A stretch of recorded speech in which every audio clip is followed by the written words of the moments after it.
धर्म और अधर्म क्या है माधव?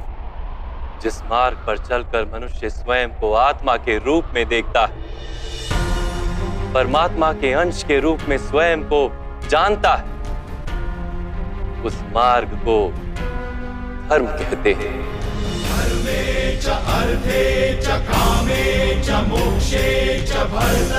जब मनुष्य स्वयं को परमात्मा के अंश के रूप में जान लेता है, तब उसे ये अनुभूति होती है कि ये सृष्टि ही परमात्मा है और ये परमात्मा ही सृष्टि है। सृष्टि और परमात्मा में कोई भेद नहीं।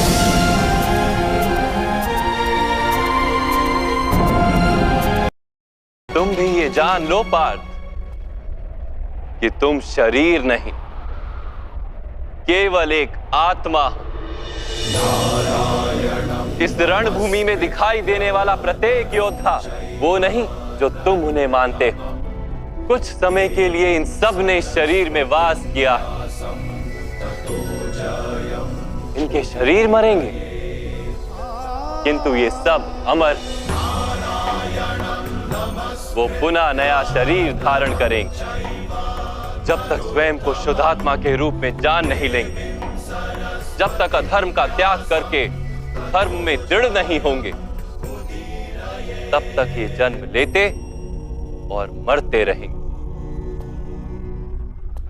यही ब्रह्म विद्या का प्रथम पाठ है पाठ। जो जन्मा है वो अवश्य मरेगा, और जो मरता है वो अवश्य फिर से जन्म लेगा। इस महाज्ञान को सांख्य योग कहते हैं। सारे जगत का त्याग करके मेरी शरण में आ जाओ पार्थ।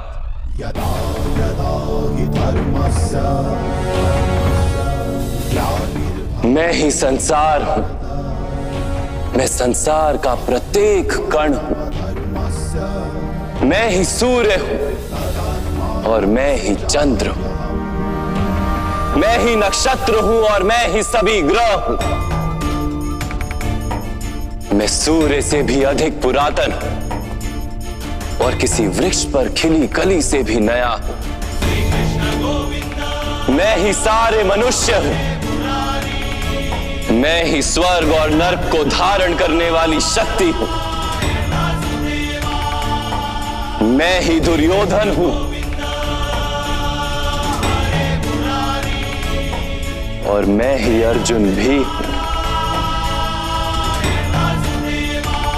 कर्मयोगी अपने मन की सारी लालसाओं को खींच लेता है, जीवन को कर्तव्य मानकर कार्य अवश्य करता है, किंतु उन कार्यों से जुड़ता नहीं। और पार्थ, जो व्यक्ति अपने कार्यों से आशाएं और इच्छा नहीं रखता, उसी के कार्य पूर्ण होते हैं। एक असफलता से दुखी होकर जिसका मन डोलता नहीं, एक सफलता से आनंदित होकर जो स्वयं को सर्वश्रेष्ठ नहीं मानता, ऐसे ही व्यक्ति को कर्म योगी कहते हैं।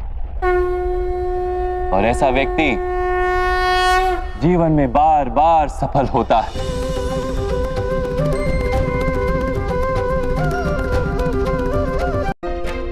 कर्मयोगी फल की आशा का त्याग करता है, किंतु कर्मों का त्याग नहीं करता।